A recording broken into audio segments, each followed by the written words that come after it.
C'est donc tout heureux que nous vous retrouvons ce matin encore une fois. Daouda Mohamed Kamara est avec nous ce lundi. Bonjour Daouda. Oui, bonjour Tamba Zakari, bonjour à Djiba, tout brillant ce matin, on a l'impression qu'il a 12 ans. Très bien, très bien. Bon, après c'est un précoce, hein. C'est un précoce. Bonjour Diadia. Bonjour, bonjour à tous. Il brille toujours tous les matins, oui, je ne vois pas la nouveauté. Jacques, c'est un jeune brillant. Voilà.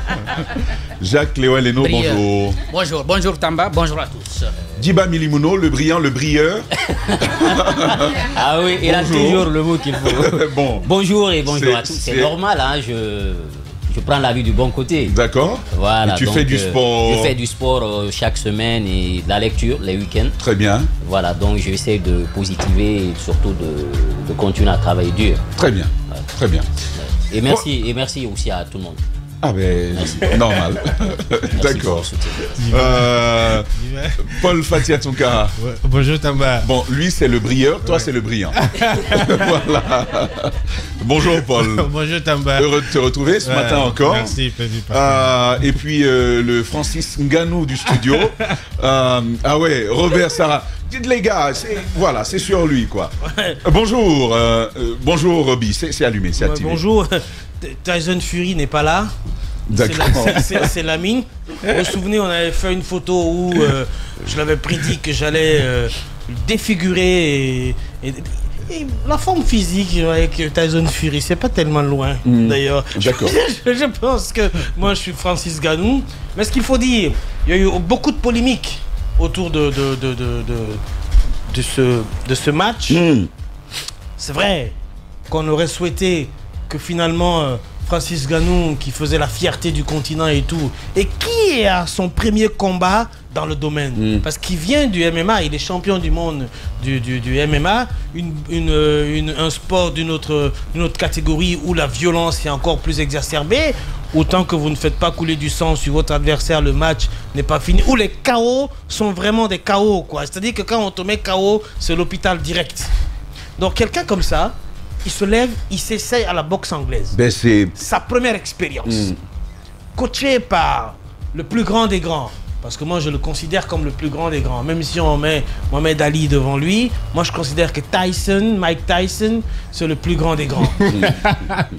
Et donc... D'accord. Et coaché non seulement par Mike Tyson, et le coach de Mike Tyson.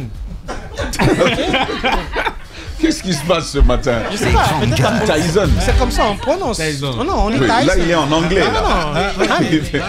Mike Tyson. On connaît Mike Tyson, pardon. D'accord. I'm speaking English. Ok. Des grandes gueules. Non, je suis pas Lil Sako. I gotta speak English. Tyson. Donc, je vais... Allons au sérieux. Allons-y, ouais. Finalement, c'est beaucoup mieux. Le match se déroule. Oui.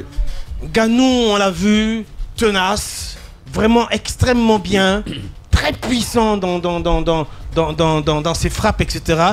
Mais on avait devant lui un Tyson Fury très expérimenté, qui évitait le coup de ravage de Nganou.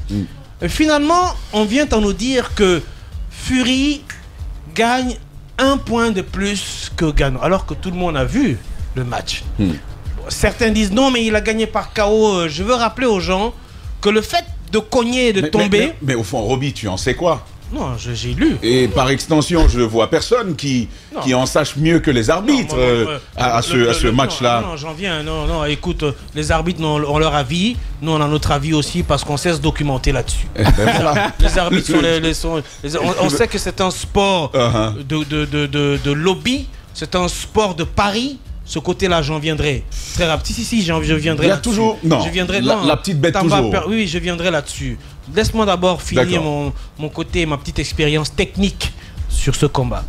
Et donc, on a vu Fury garder Nganou à distance parce que ce gars-là, son point droit, quand il te met dans ton visage, je crois que c'est 150, je sais même pas, ils ont leur unité de mesure là. Kilonewton. Kilonewton, c'est vraiment combien de sacs de riz, c'est comme si on te mettait des sacs de riz sur toi. Donc ça te ravage. On a vu qu'il évitait, mais quand même à un moment donné, il réussit à le prendre et il le met à terre. Mais sauf que dans le sport de boxe anglaise, quand on te met à terre et que tu te relèves, tu continues le combat, ça ne devient pas un KO. C'est pas un KO ça. Mais c'est beaucoup de points de gagner. Parce que ça veut dire que tu l'as vraiment touché.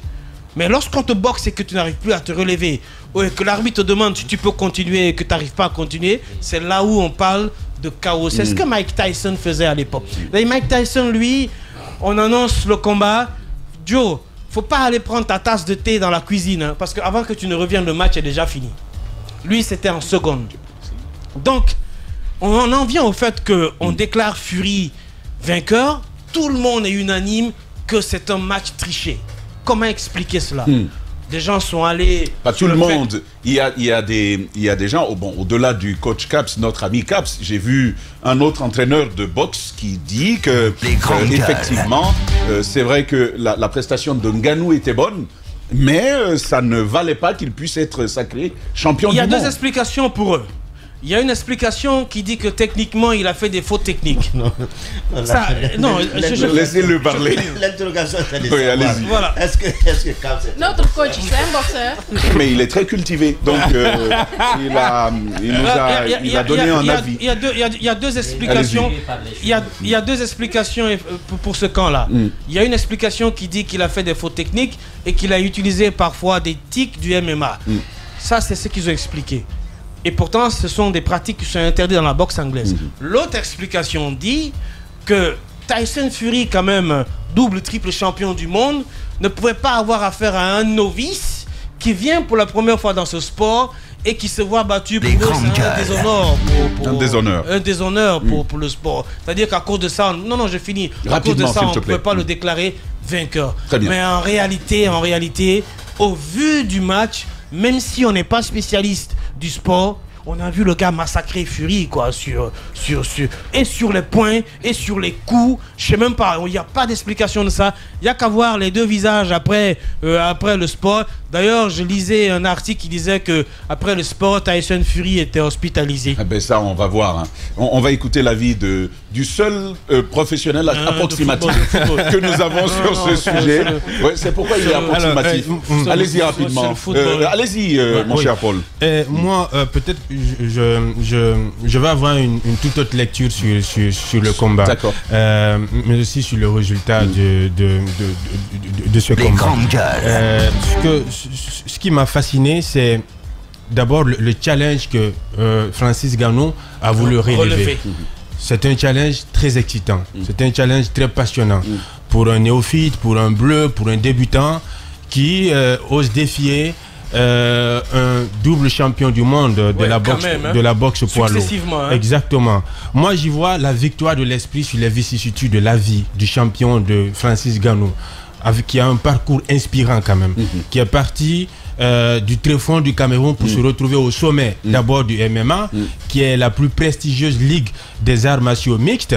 Lui qui a traversé 6 fois le désert de l'Algérie pour rejoindre le Maroc.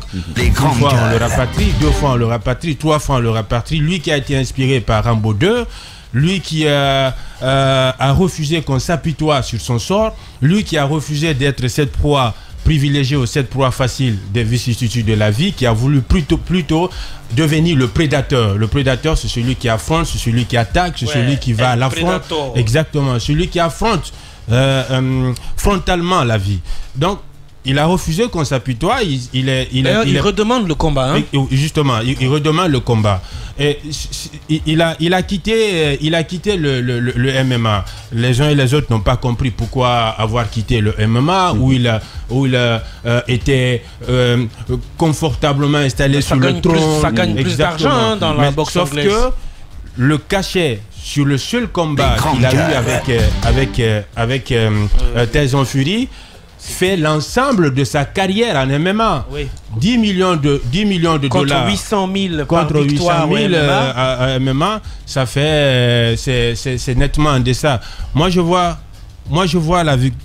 plutôt la victoire d'esprit. Quelle qu'aurait été l'issue, à mon humble avis, l'issue de ce combat, qu'il ait perdu ou pas, pour moi, le fait de relever ce challenge, ce défi, pour moi déjà, il a frappé fort, il envoie un sacré message, un message sérieux à la concurrence et aux futurs adversaires qu'il aura également à affronter. Maintenant, on peut nuancer le résultat de ce combat. Aujourd'hui, l'Arabie Saoudite, qui est devenue une véritable attraction du sport, toute discipline confondue, qui est devenue une place forte du football et du sport mondial, qui même le est tennis, sous le feu de projecteurs. Golf, tout le monde. Exactement. L'Arabie Saoudite, qui, au regard de ses investissements vertigineux, veut aujourd'hui positionner le pays sur la carte du sport mondial. Ce n'est plus uniquement, je pense que c'est la réflexion que Djiba voulait avoir, ce n'est plus uniquement la nation du pétrole et de l'islam, c'est aussi désormais une nation qui vit. Exactement, en effet. Une nation qui vit. On parle de 59% de la population qui souffre de l'obésité, on parle d'une population qui ne pratique pas du sport, et aujourd'hui le but de l'Arabie Saoudite, c'est comment ramener le monde en Arabie Saoudite, comment diversifier également l'économie du pays, comment également favoriser la pratique du sport. Comment les aider? C'est en faisant venir des stars. On a vu par exemple toute la ruée des stars, tout genre confondu, des stars de la musique, des stars du football, des stars du cinéma, qui se sont retrouvés en Arabie Saoudite. Donc, il y a également cette exhibition que l'Arabie Saoudite a réussi à avoir à travers ce seul combat de boxe. Il faut aussi voir ce côté exhibitionniste de ce combat entre Francis Ngannou et Tyson Fury. Moi, je pense, à mon humble avis, quel qu'aurait été le résultat, Francis Ngannou, déjà, il est victorieux. Très bien, victoire sur le symbole. On parle de victoire morale, mon cher Djiba. Je te laisse intervenir tout à l'heure. Il y a notre ami Tidiane qui nous écrit et qui dit que l'objectif du combat était de créer du buzz autour du match, car l'objectif était marketing. Et il rajoute, sinon en vrai, bon, là-dessus, il y aurait pas mal de choses à dire. Tyson. Donc Tyson peut finir avec Francis en 3 minutes. Il y a beaucoup qui ont dit que c'était une mise en scène. C'était une mise en scène. Mais au-delà, moi, j'aimerais revenir un peu sur la question géopolitique. Et je rappelle Paul Fatia que nous aurons justement sur la question de la Fegifoot, un véritable sujet d'actualité aujourd'hui, avec des rebondissements, comme on le verra, qui ont presque surpris tout le monde. Djiba. Oui, justement, vous savez, l'Arabie Saoudite s'était sanctuarisée au nom d'un islam assez rigoriste. Mais ils ont compris qu'avec le temps, il faut s'ouvrir au reste du monde. Parce que la question de puissance, c'est un mot qui a connu une évolution sur le temps. Hier, on disait une puissance, un pays qui avait sa capacité militaire, son étendue en termes de territoire, sa démographie qui définissait un peu la puissance d'un pays, ou parce que le pays détient des ressources minérales et minéralières. Et donc, hier, c'était ça la puissance. Mais aujourd'hui, on a constaté que au-delà du hard power, qui est le pouvoir dur, le pouvoir par la force, il y a ce qu'on appelle le soft power aujourd'hui. C'est-à-dire le pouvoir doux, c'est le pouvoir d'image. Aujourd'hui, les gens rivalisent avec l'image. C'est ce que l'Arabie Saoudite a compris très tôt, comme Dubaï. Aujourd'hui, ils ont compris que le pétrole, il y a un temps pour le pétrole. Donc, il faut commencer dès maintenant. Ce sont des énergies périssables. Voilà, périssables. Il faut commencer dès maintenant à essayer de donner une autre dimension, une autre direction un peu à la politique étrangère. Donc, l'arrivée de Cristiano Ronaldo, pour moi, obéit à ce principe-là. Cristiano Ronaldo qui arrive et il y a l'exode, un exode massif. Tout de suite, là, on assiste à ça avec des joueurs qui quittent l'Europe pour venir. C'était impensable. Il y a encore 3 années en arrière, voir tous ces joueurs, les Neymar et autres, se retrouver dans un tel championnat. Donc, ça a été fait. L'objectif, c'était de s'ouvrir au reste du monde, mais aussi de se dire, nous sommes fréquentables et nous comptons aussi, nous, le monde arabe. Parce qu'aujourd'hui, on n'est plus dans un monde bipolaire.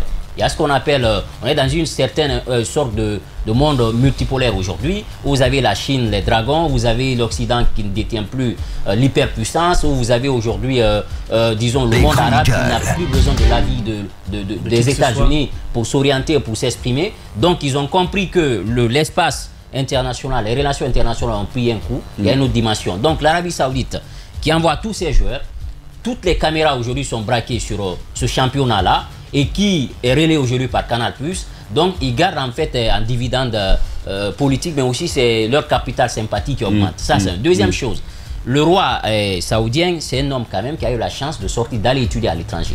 Et quand il est arrivé, il a dit à son père, il a dit, il faut qu'on commence à sortir un peu de nos traditions antérieures. Il faut qu'on s'ouvre au reste du monde. Il a dit, il faut que les femmes conduisent des voitures parce qu'on n'acceptait pas. Il faut évoluer. Importateur d'un gros vent de modernité, c'est le même cas que le royaume chérifien avec le roi du Maroc, qui est quand même très occidental dans la culture. Tout à fait. Donc il faut accepter que les femmes conduisent des voitures. Donc il a dit il faut à un moment donné qu'on s'ouvre au reste du monde, qu'on embrasse les valeurs des autres pays.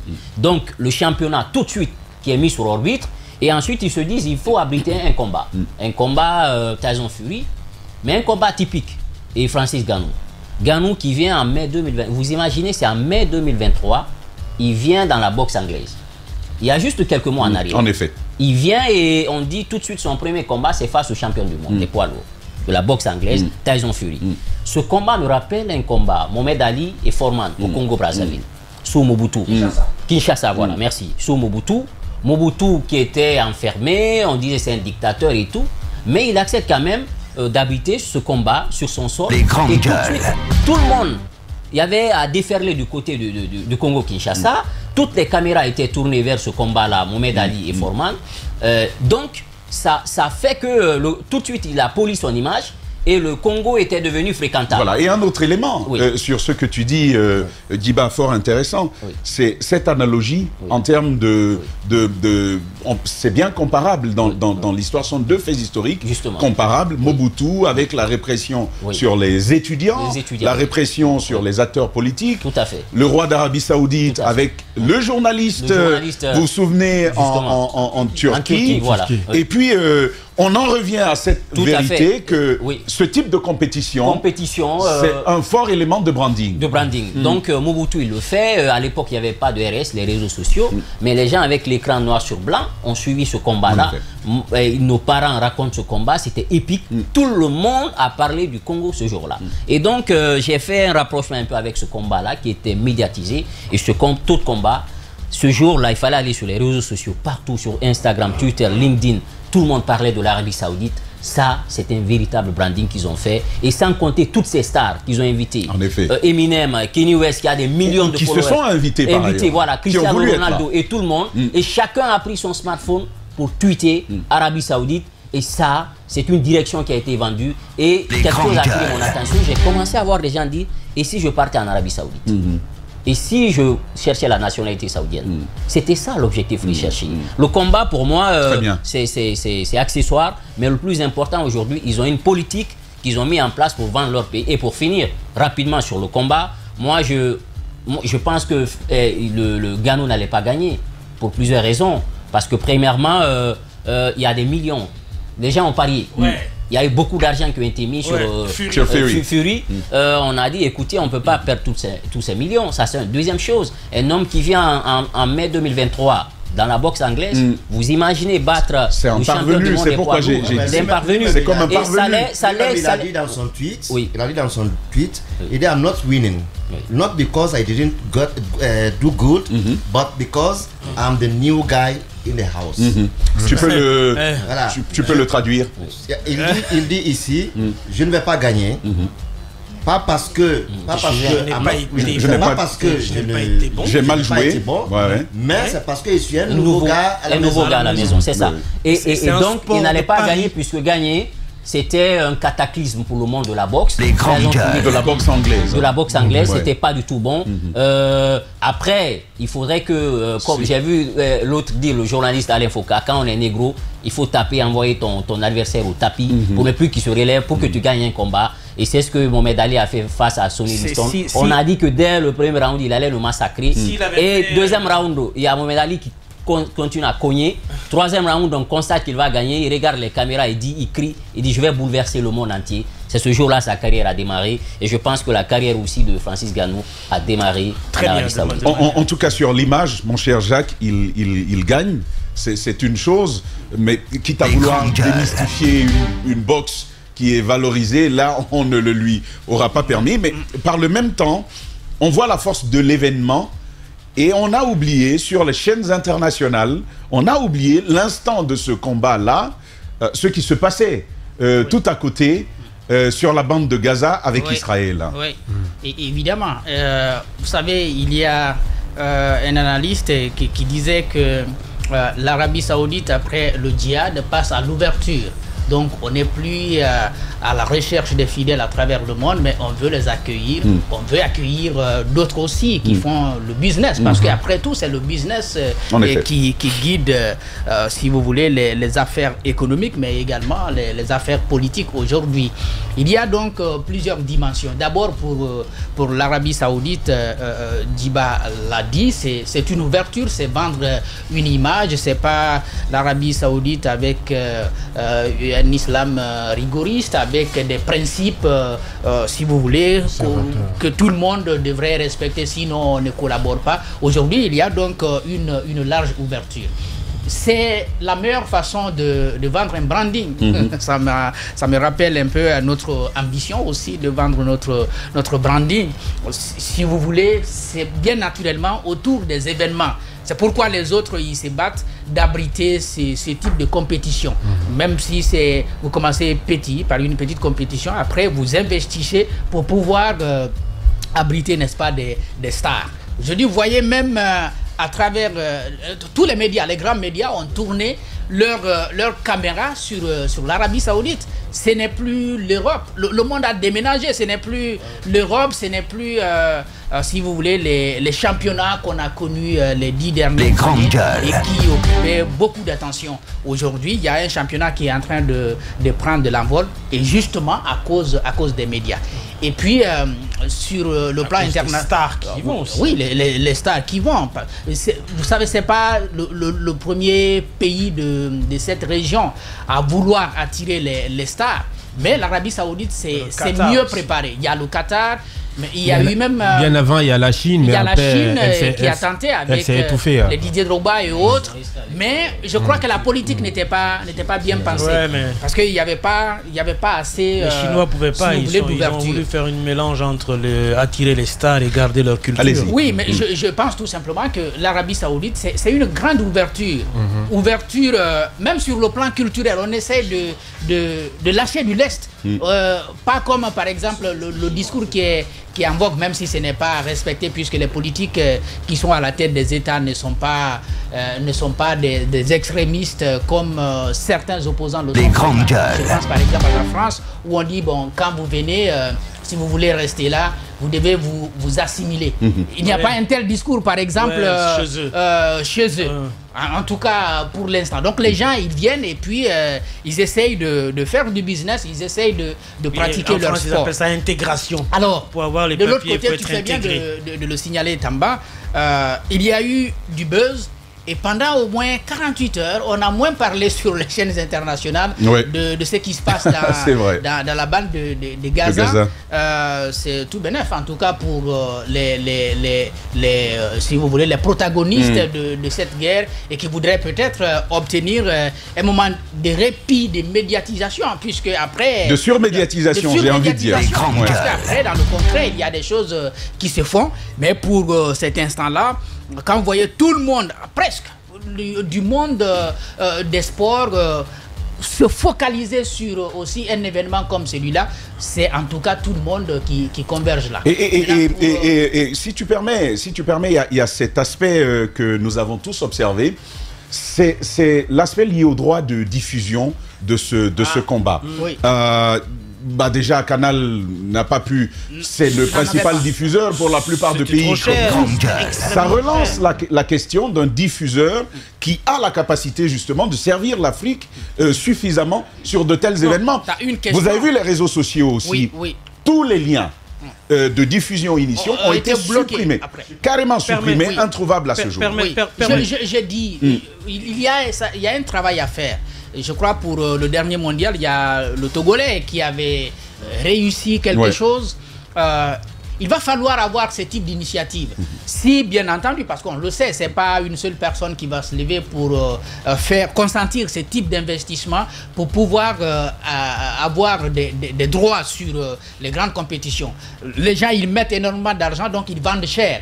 Il va falloir donc trouver de grands magnats, en tout cas sur le continent, qui peuvent, n'est-ce pas, se mettre ensemble pour pouvoir obtenir ce type de droits pour les Africains. De toutes les façons, on ne va pas l'avoir pour le simple plaisir du panafricanisme. C'est aussi le business. Le Togolais, il l'a, mais c'est bien entendu derrière... de rentabiliser. De rentabiliser. Donc, il va falloir qu'il ait la garantie que lorsqu'il a ses droits, qu'il y aura, par exemple, sur le continent africain, des chaînes qui peuvent acheter. Et pour l'instant, je pense que nous n'en avons pas beaucoup. En tout cas, sur le continent, des chaînes qui ont ces possibilités-là d'acheter ces droits, et même si c'est à un deuxième niveau ou un troisième niveau d'achat. C'est assez compliqué pour l'instant.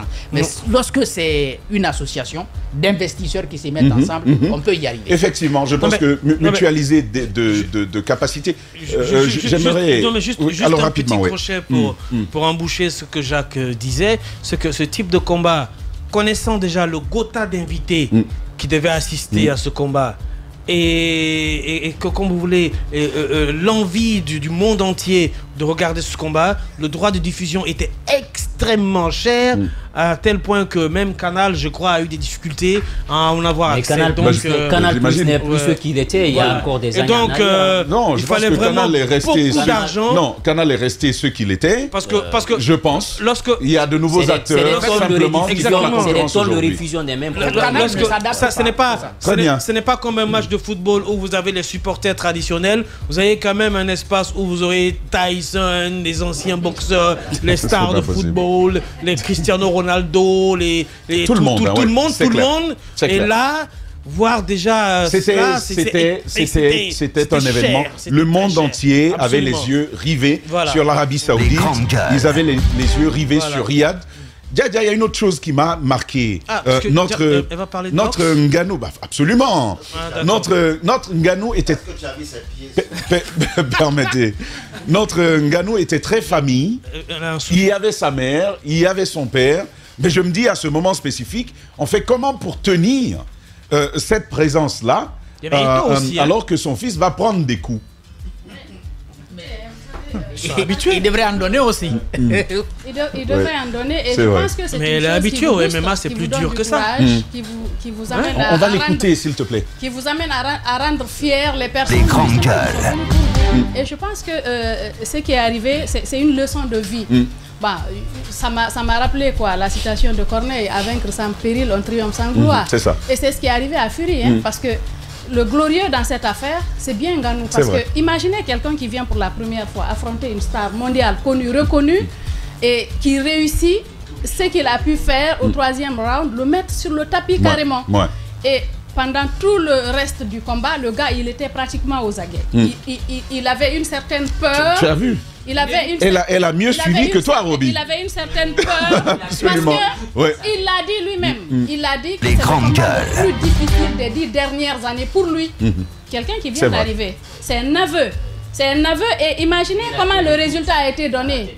Le résultat a été donné parce que justement, le texte que Daouda vient de lire, pour l'instant, c'est lui l'homme de la maison. L'autre, il vient d'arriver. Est-ce que avec tout le pari qu'il y avait autour, c'était possible pour lui de l'emporter?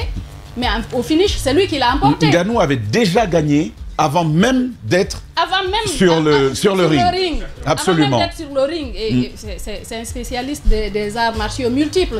Ça lui donne des atouts. Et je pense que c'est une leçon de vie qu'il vient de donner. Dans la vie, il faut savoir, quelle que soit la personne que vous avez en face, tout dépend de vous. Tout dépend de la force intérieure que vous avez. Tout dépend de ce que vous voulez obtenir comme résultat. Je pense que ça, c'est extraordinaire. Et ça a donné, comme vous l'avez dit, une autre image à ce monsieur qui pourrait faire des miracles à l'avenir. En effet. Parce que ce qu'il a réussi à faire est extraordinaire. Avec des points, il a fallu... Il a quand même 37 ans. Ce n'est plus un genou. Ce n'est plus un genou. Mais je pense que ce qu'il a réussi à faire, il a fallu qu'il y ait 2 juges pour pouvoir donner la victoire à l'autre. Parce que sinon, avec ce qui s'est passé, l'autre était pratiquement sur la défensive parce qu'il savait que ce qu'il a vécu au 3e round, s'il ne faisait attention, il allait vivre sa première défaite. Et je pense que c'est une leçon de vie que l'autre vient de donner. Chacun peut s'en inspirer, même pas uniquement dans le cadre de la boxe, du sport, ou même dans la vie. Il suffit que vous ayez des objectifs, que vous puissiez décider de vous dire que ça, il faut que je le fasse. Et c'est possible de le faire. Et j'avais l'impression, tu reviendras, on va terminer avec Daouda, j'avais cette impression, Djadja, toujours, hein, que il y avait toute l'Afrique derrière l'Africain. Et dans la salle, un moment arrive vers la fin, les derniers rounds, vous entendez Francis. C'était quand même du beau monde pour soutenir l'Africain qui portait les couleurs de l'Afrique tout entière. Oui, en fait, on en manque. Hein. C'est comme quand j'ai regardé un peu l'Afrique du Sud championne en rugby, championne de rugby. On en manque quelquefois et on en a besoin. On a besoin de ce 109 là, mais je pense qu'il faut y mettre les moyens. L'Afrique a des compétences. Vous avez des jeunes gens qui ont de la volonté, qui ont vraiment cette volonté d'aller cueillir des coupes, cueillir des médailles et tout. C'est comme quand vous voyez les jeunes sportifs ces derniers temps dans d'autres disciplines sportives en Guinée. On a quand même eu notre champion en boxe, Béa Diallo. Vraiment nous ramener des médailles. Mais qu'est-ce qu'il faut, Tamba? Il faut de l'organisation. Il faut de l'investissement. Vous avez pas pris l'exemple de ce que l'Arabie Saoudite est en train de faire aujourd'hui. Avec toutes les richesses qu'ils ont compris qu'il faut ramener le monde à eux. Ramener le monde à eux, c'est à travers le sport. Vous avez vu toutes les stars mondiales qui sont en train d'acheter et ramener chez eux des gens qui sont pratiquement vers la fin de leur carrière. Toutes les compétitions ils sont sur la fin de leur carrière, mais l'Arabie Saoudite a compris que des stars comme ça, forcément les projecteurs vont se braquer sur eux. Et c'est de cela que l'Afrique a besoin. Pouvoir mettre les fonds qu'il faut là où il faut. Parce que nous avons des gens, nous avons des jeunes qui ont la volonté de remporter des victoires. Mais s'il n'y a pas de fonds, s'il n'y a pas de soutien, si on n'investit pas assez sur ces personnes, c'est compliqué. Notre BA, il était à l'international, hein, il n'était pas à Guinée. Ça, c'est la Guinée. Hein. Ça, c'est la Guinée. Tu vois. Alors Daouda, on termine sur... Son seul match de référence, c'était au stade du 28 septembre. On termine sur les discours. Moi, ça m'a... Permets, Roby. On termine sur les discours. Moi, j'ai bien écouté les discours j'ai envie de couper un peu les micros pour me permettre de poser sereinement la question. On a écouté les discours de Tyson Fury. On a écouté les discours. Et ce qui m'a particulièrement marqué sur ses impressions, c'est moins quelqu'un qui parle de sa victoire, de ses performances, que des performances de celui qui l'a battu.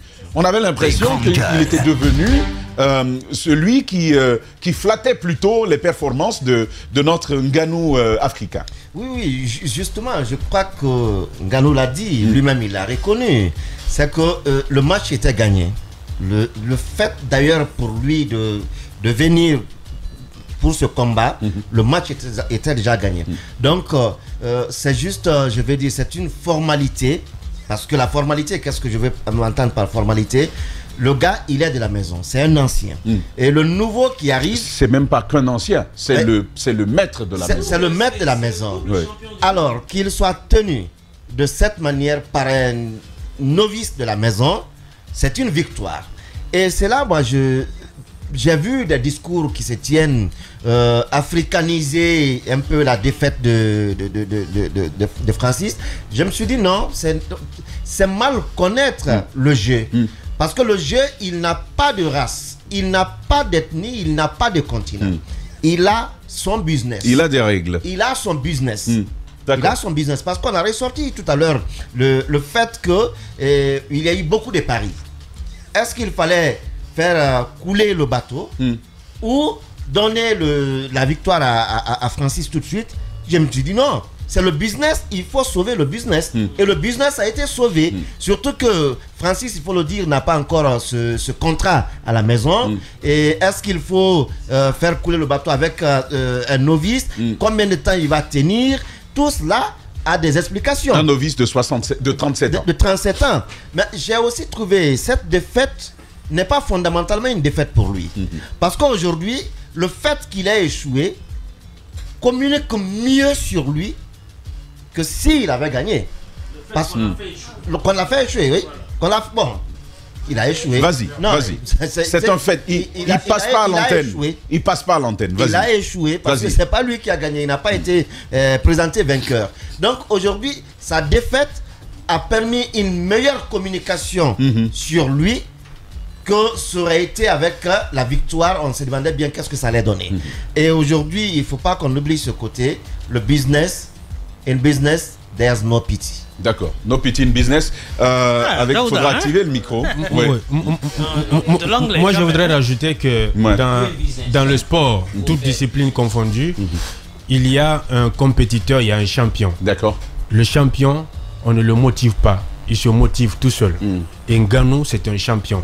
Le champion, il puise sa motivation dans son parcours, dans sa genèse, dans les braises ardentes sur lesquelles il a réussi à construire son prestige, son statut, sa suprématie. Ngannou, sa force, il a hérité de son père. Son papa, c'était un gros bagarreur. Il battait tout le monde exactement au village. C'était un gros bagarreur. Et figurez-vous que Ngannou, il ne fréquentait pas la même école chaque année. C'est-à-dire que par an, il pouvait fréquenter 2 écoles, il pouvait y aller à pied, on le renvoyait, il manquait de nourriture, tout et tout. Et les parents ont divorcé quand il avait 6 ans. Et à 10 ans, il est allé travailler dans une carrière de sable pendant 4 ans. C'est après 6 tentatives infructueuse pour traverser la Méditerranée, il a rejoint la France. D'accord.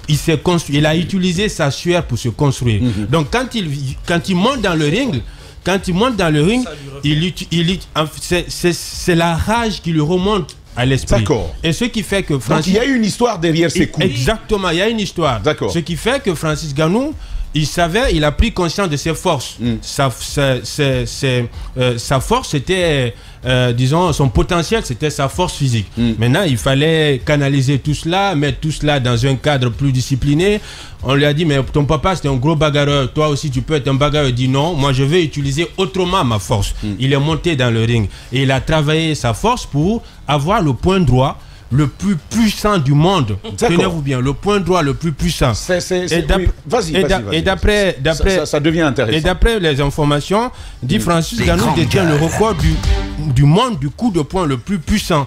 Ces coups de poing sont l'équivalent de 96 chevaux de puissance. C'est comme être percuté par une forte escorte lancé à pleine vitesse, et c'est bien plus puissant qu'un marteau de foire lancé par-dessus la tête. Mathématiquement, pour faire simple, ça vous fait 1137 kg. 1137 kg seulement son point droit. Donc ça fait 22 et demi sacs de ciment. Exactement. Voilà. Seulement son point droit. Donc vous comprenez. Voilà. Mais lui c'est un remorque. Et ben voilà. C'est pas un point. C'est pas possible. Donc vous comprenez. Voilà, exactement. Il n'accepte pas je comprends pourquoi le visage de Fury jusqu'à présent il est inutile. Oui, parce qu'il a juste frotté. Il a frotté. Il n'a pas cogné, hein. Il a frotté. Il a frôlé en fait. Et donc ça a laissé la marque. S'il avait cogné, l'œil serait parti. Et puis tout ceci a coïncidé avec c'est une tonne de ciment et quelques. Ce nouveau vent de panafricanisme sur le continent, et puis ça rajoute donc à tout ce qu'il y a comme considération autour de ce qu'on a souvent dans la pratique du sport en Europe, où beaucoup de nos compatriotes, en tout cas beaucoup de nos comment on appelle ça, de nos footballeurs qui sont souvent victimes de racisme. Donc les gens ont porté ces discours pour soutenir Ngannou et donc dénoncer ce qui s'est passé. Moi je ne suis pas spécialiste, je n'entrerai pas dans les calculs pour dire qui a gagné, qui a commis telle faute. J'ai vu tout simplement que les gens avaient envie que Ngannou il soit ici au sommet. Et c'est oui, bon après comme on le dit dans les faits, il n'a pas été déclaré vainqueur. Mais il y a aujourd'hui une adoption. L'Afrique l'a adopté. Et puis la fédération mondiale de boxe est consciente que Ngannou est le vainqueur. Et pour nous déjà on le hisse. Comment ça conscient? Si on sait qu'il est vainqueur. On sait qu'il a gagné. Ce que Djiba a relevé par contre est un aspect très important.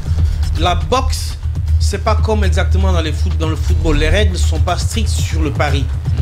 C'est une fédération qui vit absolument. C'est une fédération qui vit sur le pari des milliardaires sur chaque combattant. Il n'y a pas de grands sponsors comme vous le voyez au dans le football. Donc oui, mais là, à ce niveau-là, on voit quelqu'un qui quitte une discipline et qui vient dans une autre et qui décide de combattre le double champion du monde. C'est-à-dire quelqu'un qui est resté champion. Ce qui est sûr, le résultat est serré. Ouais, mais on ne peut pas... Très serré. Ouais. Un point. Mais on ne peut pas non plus dire que... Oui, parce que les gens ont parié. Ça compte. Même si quelqu'un gagne, on va dire il a perdu. Si, exactement, c'est ce qui s'est passé. Très bien. Le résultat devrait être serré parce que tout simplement, on sait que Ganou gagne. Mais il fallait pas perdre des millions, il fallait quand même lui enlever. Il fallait lui enlever. Rapidement. Regardez les points. Voilà. Pour vous dire à quel point les résultats étaient serrés, vous avez un juge qui a donné 95-94 pour Fury, donc un point de différence. Ensuite, vous avez deux autres qui ont donné la victoire à Fury, 96-93 et 95-94. Il fallait quand même. Donc c'était pratiquement. Il fallait quand même trouver. Il fallait quand même trouver. Justement, on va avec vous donc. Oui, quel que soit. Diba. Voilà, je l'avais dit, l'issue de ce combat, Ganou il gagne. Parce que c'est le monde entier aujourd'hui qui parle de lui. On a découvert un champion et il va capitaliser sur ça et il va continuer. Maintenant, c'était un match de gala, ça il faut le rappeler. Le vrai combat était prévu en décembre, mais j'apprends que le combat a été décalé parce que tout simplement, vous avez l'autre quand même qui est tuméfié. Et il a fait, je crois, 2 ans sans combattre Fury. Je crois que c'est une année. Une année, voilà. Donc une année. Donc ça a été un match texte pour lui, pour dire attention, il faudrait que trop de certitude tue les hommes. Il faudrait qu'à un moment donné que je me remette en cause et puis je prépare mieux le combat. Donc ça a été reporté. Et l'autre chose, l'Arabie Saoudite, je pense que ceux qui les conseillent en termes de communication, ils le font bien parce que 2 combats rapprochés, ce n'est pas tout ce qui est trop est mauvais. Et ça, il faut distancer aussi les choses. Très bien. Pour créer de l'intérêt encore. Et ça, ils le font bien. Je pense que Ganou, pour moi, il a 2 années devant lui. Il peut continuer à cogner. Très bien. Aboubacar Sampil, AKB, le général Mathurin Bangoura, puis un autre, 4 listes pour chasser, si vous voulez, la tête de la Fédération guinéenne de football. On revient décrypter cette actualité-là. Paul Fatia Tounkara, comme nous l'aimons, tout brillant, notre expert maison, est avec nous dès la deuxième partie de cette émission. Vous l'entendrez et puis pourquoi pas, vous nous entendrez aussi. Rester avec nous. Dans 10 minutes, on se retrouve.